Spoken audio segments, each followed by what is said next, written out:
Hello, namaste, annyeonghaseyo, hello, привет. Today's video is a super easy and beautiful sunset scenery drawing using oil pastels.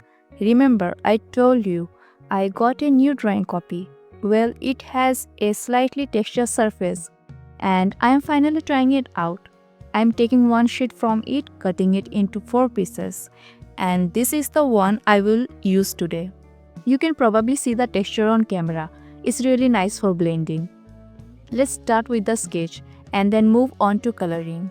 I found the texture worked really well for blending, and I will try more techniques on it in my upcoming videos. This drawing is beginner friendly, so don't worry, you will be able to follow along easily. Do watch the full video and let me know in the comments what you would like to see next. And if you try this drawing, don't forget to share it in the community tab.